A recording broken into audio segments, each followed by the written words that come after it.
Hey everybody, thanks for watching. I just want to wrap up this example for the cooling coil. We're trying to find the flow rate at your cooling coil given the capacity calculated. Just for a review, we have a 10,000 CFM air handling unit in Dallas, Fort Worth. It's a 30% outside air unit.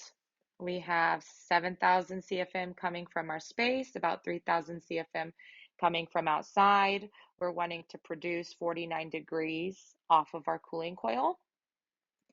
We calculated a mixed air temperature of about 80 degrees Fahrenheit. That's a dry bulb temp. Using our psychometric chart, we calculated the other properties of that condition. We understood that leaving the cooling coil, we could give a desired wet bulb temperature, which is about a half a degree less the dry bulb. Once we have those values, we calculated the total cooling capacity on the air handling unit or for the cooling coil using this equation 4.5 CFM delta enthalpy. We calculated about 472 MBH of total cooling capacity. We'll use that value, 472 MBH capacity. We'll use that value to find the GPM required at the coil.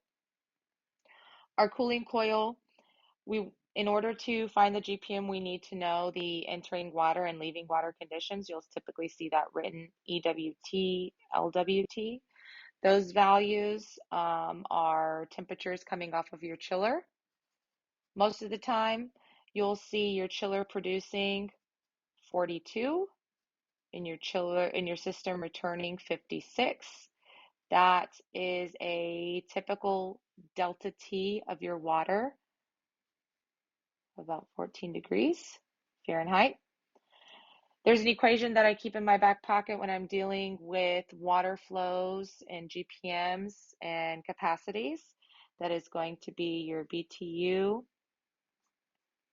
per hour equals 500 times a flow rate, that's in GPM, times your delta T of your water. This could be used for any water system, whatever that delta T is. If it's heating water, use the delta T of the heating water. If you're using the cooling coil, it's the delta T of your cooling water.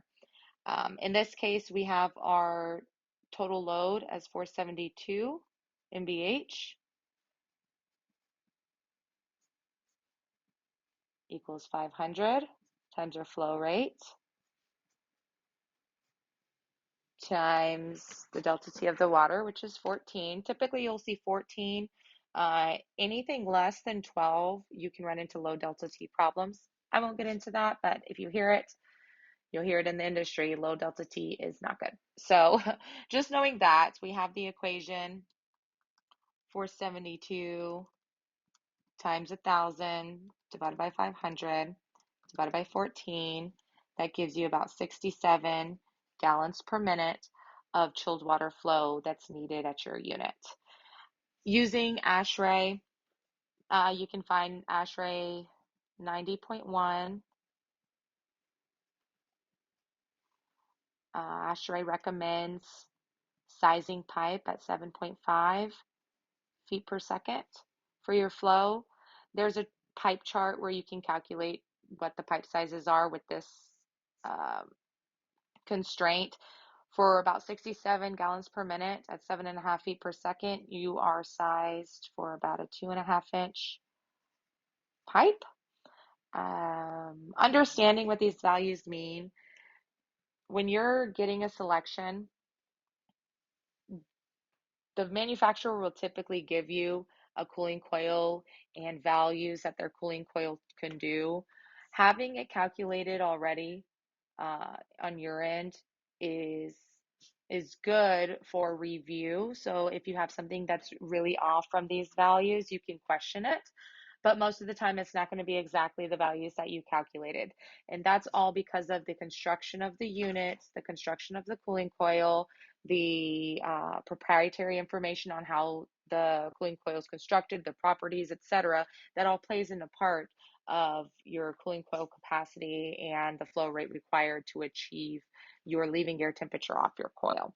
So as long as your cooling coil selection is giving you that 49-degree desired temperature, given your mixed air conditions that you calculated, and it's about this amount of capacity and it's about this much flow, then you can safely assume that you got a good coil selection, especially knowing that when we calculated our mixed air temperatures, we're using a worst case scenario on your enthalpy day. We know that in the hot dead of summer in Dallas, Fort Worth, your occupants are going to be loving their air conditioning. Okay. And thank you guys for listening. This is one of many examples I plan to do. Please like my videos, follow, subscribe, and leave any comments or suggestions on any next video. Tune in. Thanks, guys.